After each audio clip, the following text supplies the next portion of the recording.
क्या आप जानते हैं प्लास्टिक के सामग्री को हम अपने बाल पर रगड़ते हैं तो उसमें एक विशेष गुण आ जाता है, वह छोटे छोटे कणों को, छोटे छोटे पार्टिकल्स को अपनी तरफ अट्रैक्ट करता है ना। ये उसमें एक विशेष गुण होता है। सेम ऐसे ही हम देखते हैं कि एम्बर के छड़ को, एम्बर को अगर ऊन से रगड़ा जाता है या फिर एबोनाइट की छड़ को बिल्ली के फर से और कांच की छड़ को रेशम के कपड़े से भी रगड़ा जाता है तो वैसे ही गुण उसमें भी आ जाते हैं और ये ही गुण कहलाता है चार्ज, जो उस छड़ पर, उस प्लास्टिक के छड़ को सूखे बालों में रगड़ने पर आता है। कांच के छड़ को रेशम के छड़ से, रेशम के कपड़े से रगड़ा जाता है तो वह एक अलग गुण प्रदर्शित करता है और एबोनाइट की छड़ को बिल्ली के बाल से रगड़ने पर वह एक अलग प्रभाव को प्रदर्शित करता है ना। और जब इन छड़ों को, जैसे कांच के दो अलग अलग छड़ों को रेशम के कपड़े से जब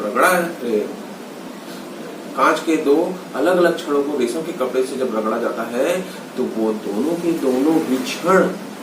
कुछ एक, जब एक दूसरे के पास लाया जाता है तो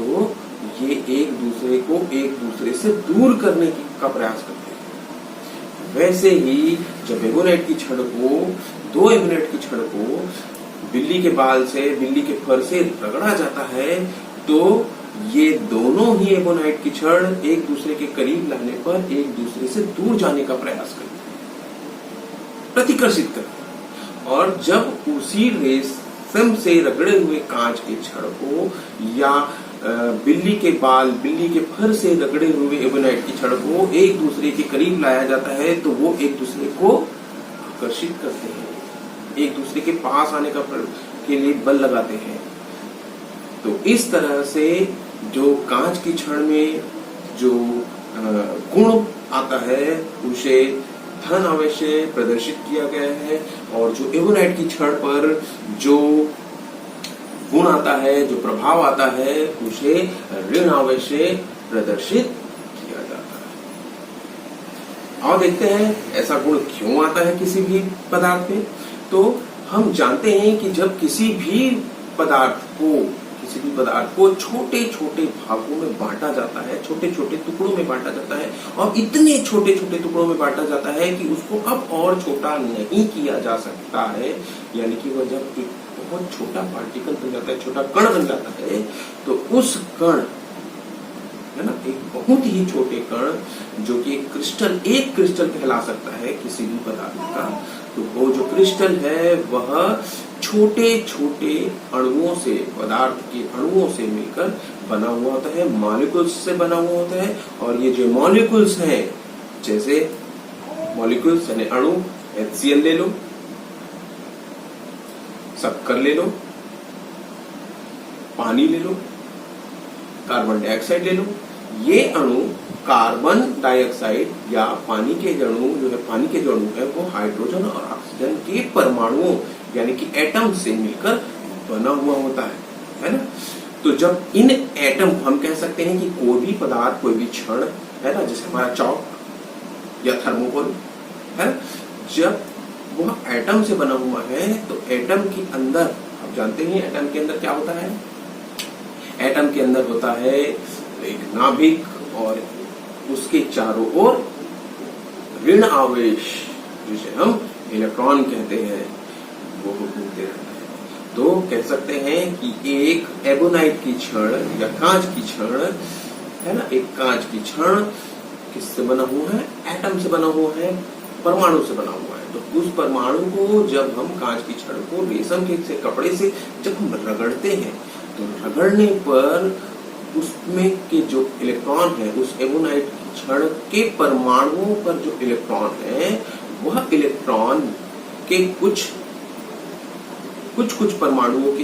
इलेक्ट्रॉन रगड़ने के कारण अपने परमाणु से मुक्त होकर रेशम के कपड़े में चले जाते हैं और इस रेशम के कपड़े में चले जाने के कारण से ही वो जो एबोनाइट जो कांच की छड़ है वह धन आवेश से आवेशित हो जाता है, उसमें इलेक्ट्रॉन की कमी आ जाती है।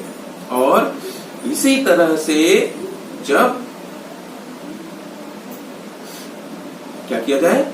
एबोनाइट की छड़ को बिल्ली के बाल से रगड़ा जाता है तो बिल्ली के बाल या बिल्ली के फर से इलेक्ट्रॉन निकलकर एबोनाइट पर आ जाती है, यानी कि एबोनाइट की छड़ पर इलेक्ट्रॉन यानी कि निगेटिव या ऋण आवेश की अधिकता। तो ये जो पूरा आवेश का जो सिस्टम है वो इलेक्ट्रॉन की कमी और इलेक्ट्रॉन की अधिकता के कारण ही होती है ना। कमी यानी कि नंबर ऑफ इलेक्ट्रॉन